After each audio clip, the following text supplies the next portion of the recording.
One of the That's reasons why I we need raise to it go. because I know in the absence of having a lot of police helicopters at your disposal, having a overlook of an area would help. But okay, I got that point.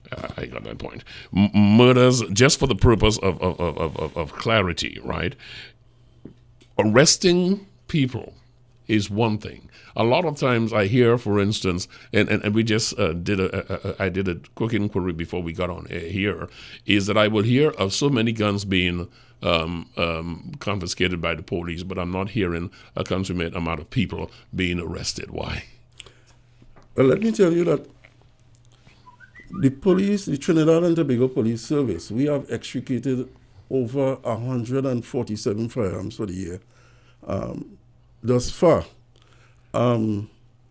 it represents a 95% increase over last year with respect to firearms. However, to explain the phenomenon that you have identified,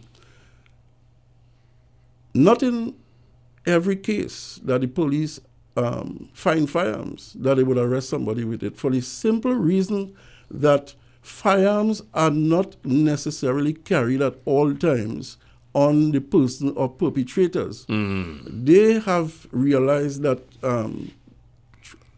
due to our stringent stop and search and roadblocks exercises and so on, that they would be searched every time that they are seen. So what they do is to hide these firearms and ammunition in places that they can easily retrieve them. And in most of the circumstances, the firearms extricated off the streets are firearms that the police service has found in these hiding places. I got you. One of the reasons that I was very happy that you agreed to be here is because we have to deal with the eyes and ears of the police, which is the citizenry. But before I get to that question of confidence in them, I want to deal in this area. So guns are not made in Trinidad and Tobago.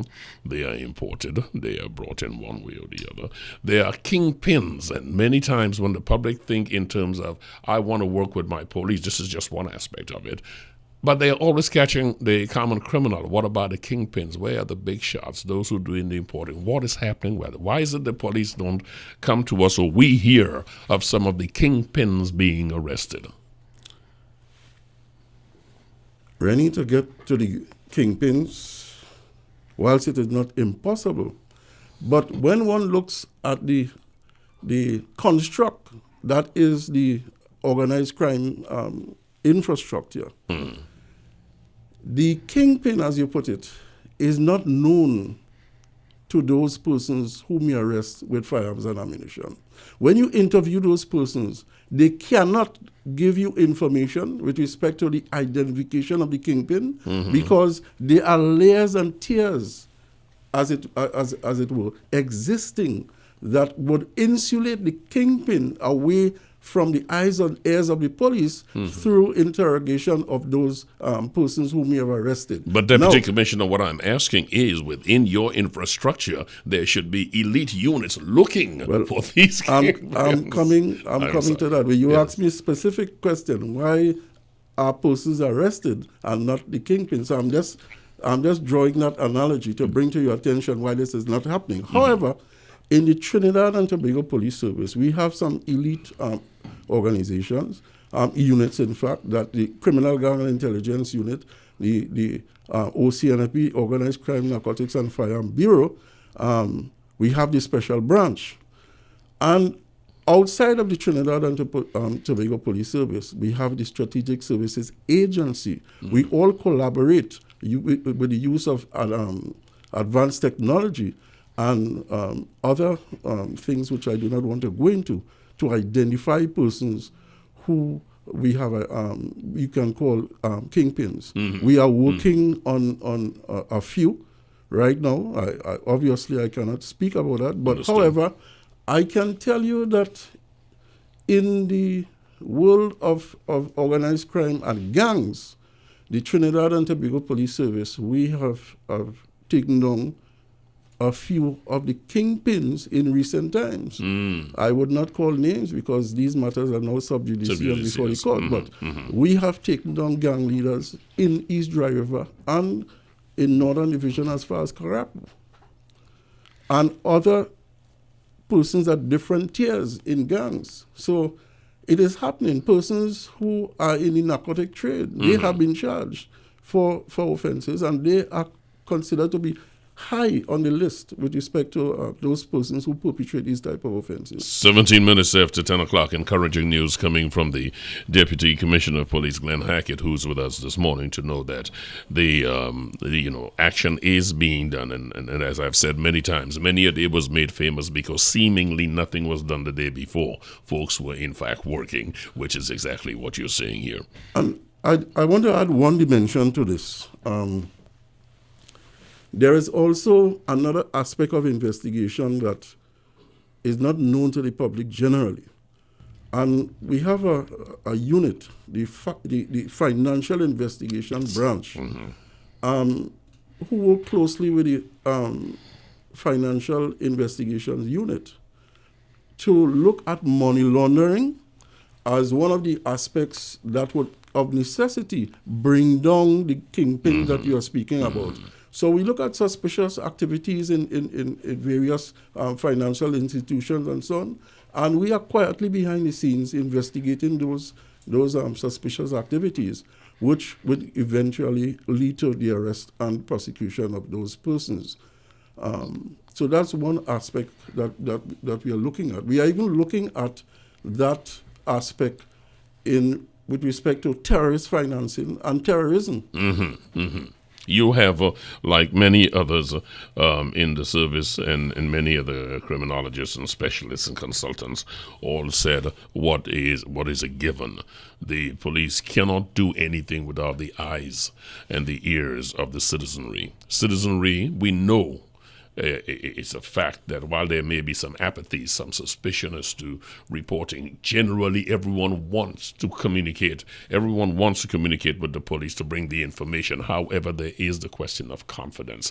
Folks say if I carry information, it could cost me my life because I don't know the person I'm reporting to and what that will entail if the information is passed back to those I am complaining on. So there is a loss of confidence in the precincts and or police stations, as it were. There is discussion of the police complaint authority, but then again, sounds nice, but my information already went to the front desk and that message has been passed on. I got to live in this community with you guys. The police are gone. So folks are not cooperating because there are a lot of bad actors, it is believed, in the service. How is that being approached or corrected?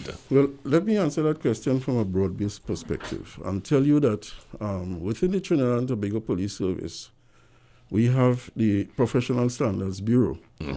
And whilst it is not something to be proud of, it shows that the Trinidad and Tobago Police Service has the resolve to deal with situations as you have just ascribed to. A lot of police officers have been arrested and charged. Yes, the PSB has been very busy. I've been observing. Yes. Whilst it is not, it's not good for our image, but on one side, on the other side, what is good is that the Trinidad and Tobago Police Service is showing that it is taking actions action that is requisite to bring those persons to justice. On the other side, recognizing that there is some level of perception by the public that they cannot trust police officers. We in the Trinidad and Tobago Police Service, we have two modalities where they can communicate and give information with some level of confidentiality and anonymity. Those are the 555 lines and those the 800 tips lines. 800 tips, and what are the 555 lines, just that we are clear? Yeah, 555 is a police. Is it? Yeah, 555 and 800 tips. They don't trace any numbers. They don't ask you your name.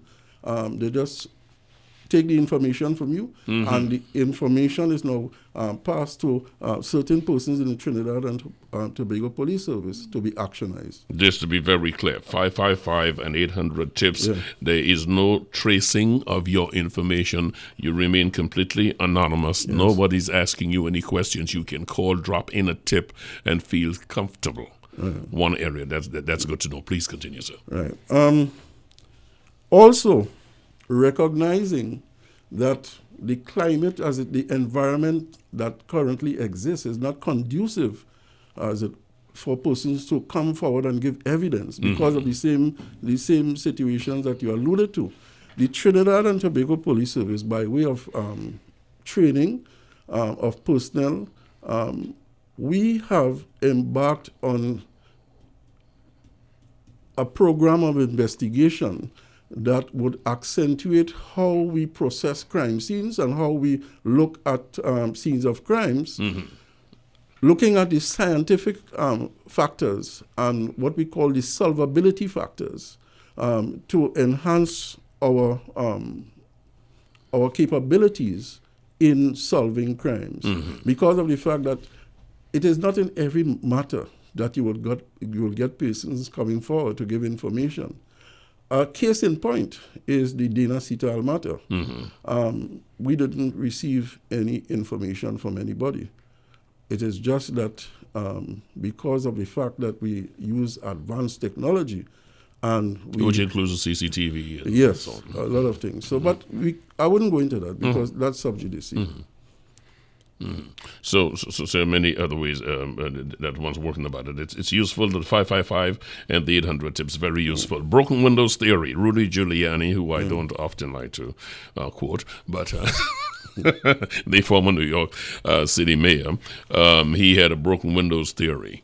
Broken windows theory operates on the basis that if you catch a person jumping a turnstile, you're just breaking a window, it means that you have stopped him because he's more than likely going to graduate to more serious crimes. So it calls for a lot of work from the streets. It even goes as far as traffic offenses, because if, for instance, a man knows the police not just watching you speeding, they'll come after you, it's a shot across the bow. It stops people from doing that. A lot of folks ask the question, including yours truly, do we have the technology, i.e. speed guns? Do we have the resources, enough people to put on the streets? Do we have the resolve to start going after and making examples of these small crimes that would start sending a shot that there is accountability? Because the impunity we speak of, while it was in the murder instance, I am sure you have seen it happening in broad daylight where people just flout the law regardless, acting as though nothing is going to happen. So the broken theory is the one I ask you if that is seen as valid, and if so, is it implemented, and if not, what is being done to send that shot across the bow? Well, the broken windows theory, it really goes beyond what you have said.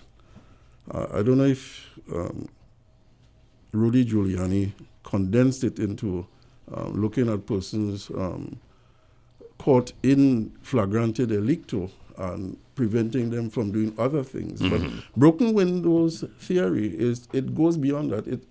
It looks at the environment being a precursor or a predictor of crime in a particular area. That is to say, if the garbage collector, for instance, doesn't go into an area and there is this pile-up of garbage and so on, it suggests broken windows theory, that persons will be so minded because of the environment itself to commit crime. And in this regard, the Trinidad and Tobago Police Service, we have embarked on what we call two planks. The community policing, community-oriented policing initiative. And to address broken windows, we look at problem-oriented policing. And in particular, we also look at situational crime prevention as a technique. And it entails having meetings with the community, identifying things in the community that really depreciates the quality of life. If there is overgrown bushes, if there is not enough illumination by way of electricity. We as a Trinidad and Tobago Police Service, we liaise with the stakeholders to bring them in. And it's one of the examples I can give you is Lavantil.